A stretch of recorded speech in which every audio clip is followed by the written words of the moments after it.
The new fenders are kind of unique.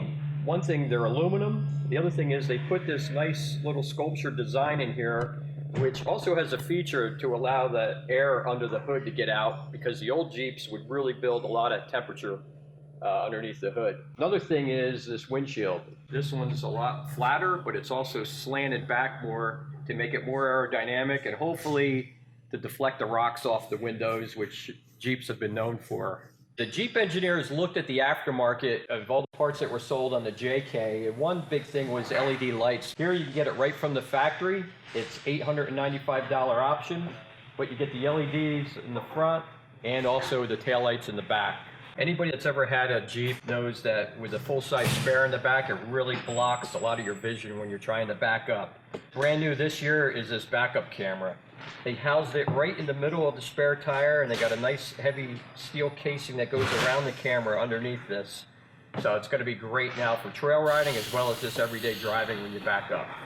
Underneath, Jeep engineers kind of took a good thing that they had with the JK previous model and just improved it a little bit. Previous model Wranglers always had the front shock had a stud on the top, and that was always a hassle. Now they finally got it right, and they put an actual bolt with a nut on the top. They put the rear shocks on the outboard side of the frame, which gives you more articulation for off-road use. On the front axle, we now have dual piston calipers for better braking, aluminum outer knuckles, which are a lot lighter weight, and also an aluminum steering box. This model Rubicon is equipped with a rear factory hitch, and a new thing for Jeep is a 7-way connector for the plugs in the back for towing, as well as a 4-way also that they have.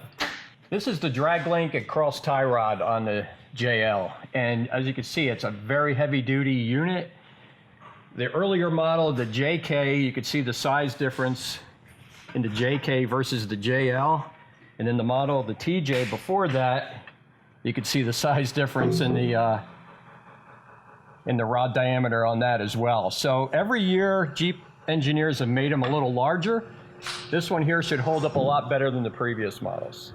Previous model Jeeps would hang the emission canisters right underneath here, where here the evap canister is tucked up neatly out of the way and should be out of harm's way, a lot better than the previous model. On this Jeep Rubicon, it's got a 240 amp alternator right from the factory. That's to handle all the electronics this vehicle now has. I remember when a 100 amp alternator was a good size alternator. So they also have 2 batteries. You got the main primary battery, and there's another battery underneath to help with that start-stop system that this has to save on fuel mileage. The 3.6 liter motor is the same engine that the Jeep JK had before it. However, this one seems a lot peppier. I think it's a combination between the new 8-speed automatic trans. Also, they lightened the vehicle up quite a bit too with the aluminum fenders, hood, tailgate, and steering components. So I think driving this compared to the JK, it's a lot quicker acceleration.